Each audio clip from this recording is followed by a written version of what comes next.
Hello students, these are the few NCERT questions that I am going to discuss with you of the plant growth and development. Okay, first question is define growth. What is the growth? Chapter के शुरू में हमने पढ़ा था that is the irreversible increase in the size, dry weight, volume, area of a cell, organ, tissue, that is called as the growth. Okay, what is differentiation? देखो जब एक meristematic cell it become permanent, it lost the function or capability to divide, means it get assigned to a particular function, then it is called differentiation.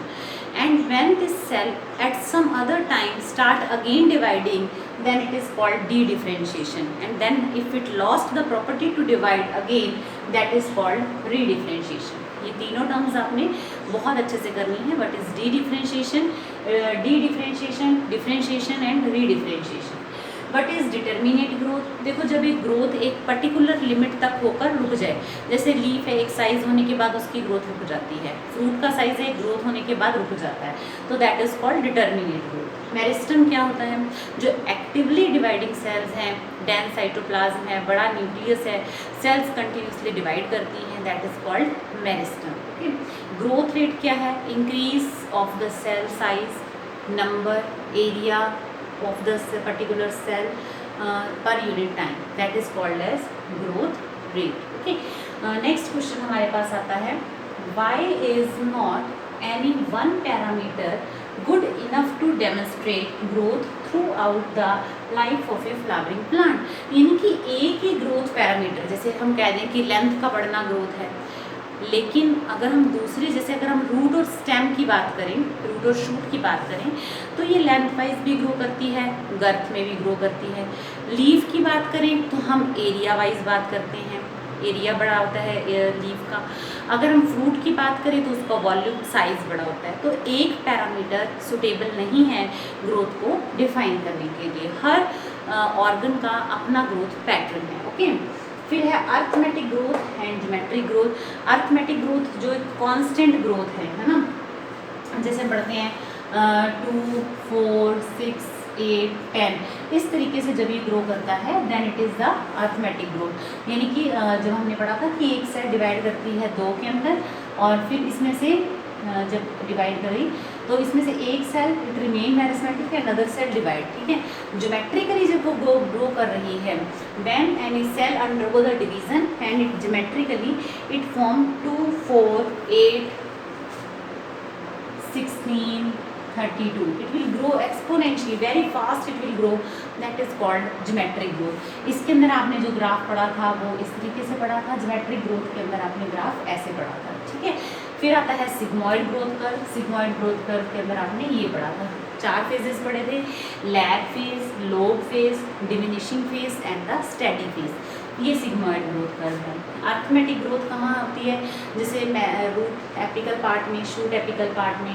Geometric growth कहाँ देखते हो आप?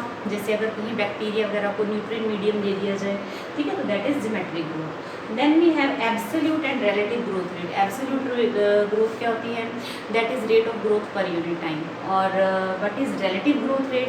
Means growth per unit time per initial size, है ना.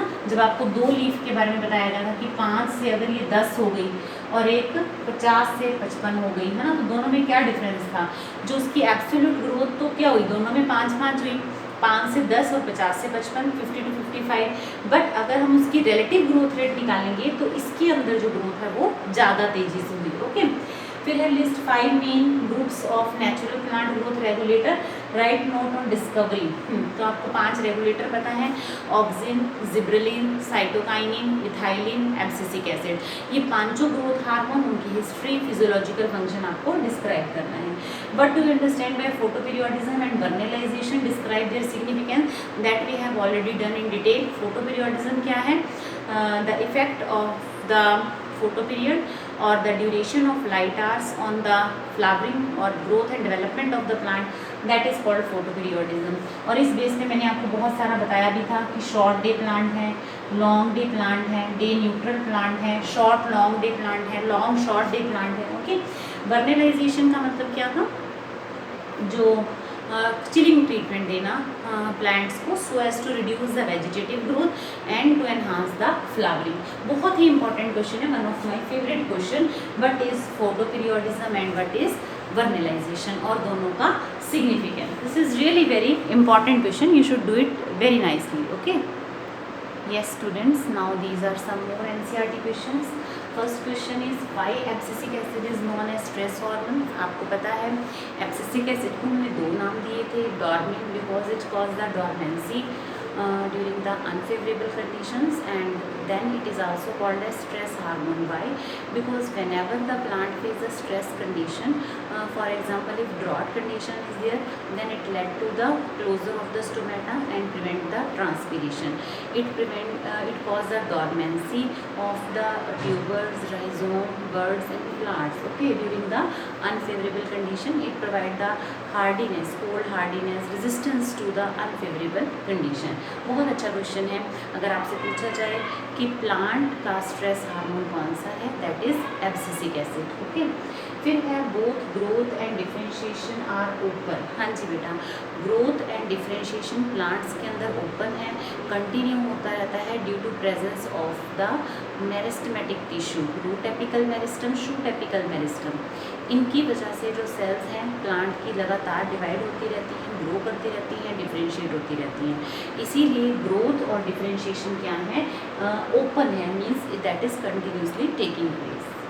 Both a short day plant and long day plant can flower simultaneously in the given place. कैसे, मतलब एक ही जगह पे किस तरीके से शॉर्ट डे प्लांट और लॉन्ग डे प्लांट इकट्ठे कैसे फ्लावर कर सकते हैं। लॉन्ग डे प्लांट क्या होते हैं, they flower when the photo period is given above the critical period. जैसे इसमें एग्जांपल लेते हैं 9 आवर्स, अगर मैं लॉन्ग डे प्लांट की बात करूँ 9 आवर्स इन ओट, और short day plant long day plant है जो अबव क्रिटिकल पीरियड ग्रो करते हैं, और short day plant that grow below critical period. Okay, तो 15.6 आवर्स इन ज़ैंथियम।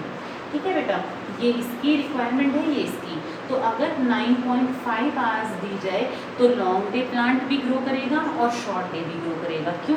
क्योंकि लॉन्ग डे प्लांट को क्या रिक्वायरमेंट थी, 9 से अबव, तो 9.5 हो गया। शॉर्ट डे प्लांट की क्या रिक्वायरमेंट थी, बिलो 15.6, तो 9.5 हो गया। ये क्वेश्चन बहुत बहुत बहुत ही इम्पॉर्टेंट है, वेरी इंपॉर्टेंट है कि एक ही जगह पर आप कैसे लॉन्ग डे और शॉर्ट डे प्लांट को ग्रो इकट्ठा कर सकते हो। लॉन्ग डे प्लांट जो अबव क्रिटिकल पीरियड पे ग्रो करते हैं और short day plant below critical period. तो आपके पास 9 आवर्स जैसे ओट के लिए रिक्वायरमेंट है, तो हमने 9.5 आवर्स पे ओट और ज़ैंथियम दोनों ग्रो करेंगे। ओके, फिर है which one you use induce routing. देखो पहला क्वेश्चन हमारे पास आता है कि अगर आप रूटिंग किसी ट्विग में इंड्यूस करना चाहते हो, you will use indole butyric acid. Okay, क्योंकि ripen of fruit, ripening of fruit के लिए हम कौन सा हार्मोन यूज़ करते हैं, इथाइलिन। आपने पढ़ा है कि ये वॉलेटाइल हार्मोन है और फ्रूट की राइपनिंग में हेल्प करता है। साइटोकाइनिन क्या करता है, डिले साइनेसेंस, है ना, this is also we have done कि साइटोकाइनिन क्या करता है, साइनेसेंस को डिले करता है। बोल्टिंग हमने किसका फंक्शन पढ़ा था, जिब्रेलिन का। यस, जिब्रेलिन याद है आपको। बोल्टिंग यानी कि जो इंटरनोड की लेंथ है वो कौन बढ़ाता है, रोजेट प्लांट के अंदर specially gibberellin.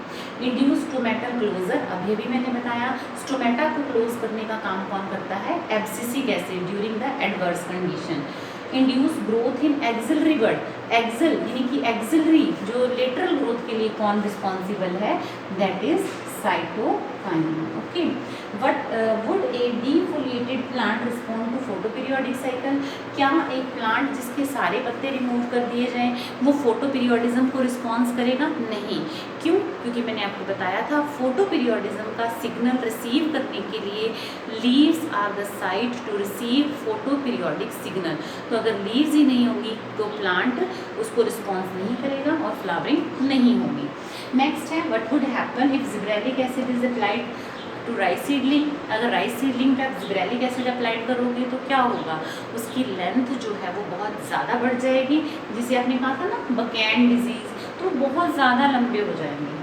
Dividing cells, stop differentiating. अगर सेल्स डिवाइड कर रही हैं पर डिफ्रेंशिएट नहीं हो रही तो क्या बन जाएगा, एक अनऑर्गेनाइज्ड मास बनता चला जाएगा, कैलस एक अनडिफ्रेंशिएटेड मास इकट्ठा हो जाएगा, क्योंकि डिफ्रेंशिएट तो हो नहीं रही, कोई पर्टिकुलर फंक्शन तो वो परफॉर्म नहीं कर रही। A rotten fruit mixed with unripe fruit, अगर एक गला हुआ फ्रूट दूसरे फ्रूट कच्चे फ्रूट के साथ मिक्स हो जाएगा तो क्या होगा, जो गले हुए फ्रूट रॉटन फ्रूट में इथाइलिन प्रोड्यूस हो रही है तो वो क्या करेगी, दूसरे फ्रूट्स को भी ऑटोमेटिक इथाइलिन प्रोडक्शन स्टार्ट कर देगी और वो भी पकना शुरू हो जाएंगे। Okay, you forget to add cytokinin in culture medium. देखो साइटोकाइनिन के दो इंपॉर्टेंट फंक्शन है, मैंने आपको तब भी बताए थे, एक सेल डिवीजन और दूसरा मॉर्फोजेनेसिस। ओके, तो इम्पॉर्टेंट बात क्या है कि साइटोकाइनिन सिर्फ डिवीज़न के लिए ही नहीं, मॉर्फोजेनेसिस के लिए भी ज़रूरी है। तो क्या होगा, अगर कल्चर मीडियम में साइटोकाइनिन नहीं डलेगा तो मॉर्फोजेनेसिस नहीं होगी। ओके, सो ये कुछ क्वेश्चन थे आपके पास एनसीईआरटी के ग्रोथ एंड डेवलपमेंट के।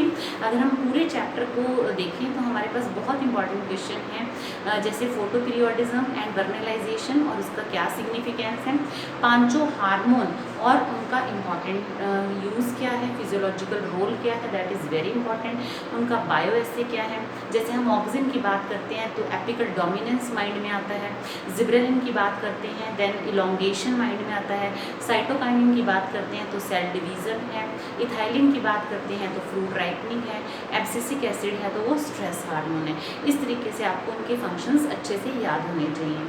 फिर short day plant long day plant में डिफरेंस आपको आना चाहिए, इम्पॉर्टेंस पता होनी चाहिए इन सब चीज़ों की, सीड डोरमेंसी क्या है, what are the advantage, what is scarification, stratification क्या है, थोड़ा बहुत ग्रोथ कर्व के बारे में पता होना चाहिए, ग्रोथ किस तरीके से मेज़र की जा सकती है। Okay, so these are the few NCERT question. और बहुत बार तो क्वेश्चंस जो आते हैं वो इस तरह से आते हैं कि ये अगर पर्टिकुलर हार्मोन अप्लाई किया जाए तो क्या होगा, या अगर आप रूटिंग करना चाहते हैं, आप लेटरल बर्ड की ग्रोथ चाहते हैं या सेनेसेंस को डिले करना चाहते हैं तो कौन सा हार्मोन अप्लाई करोगे, राइट। तो आपको फंक्शंस पता होने ज़रूरी हैं सारे के सारे हार्मोन्स की।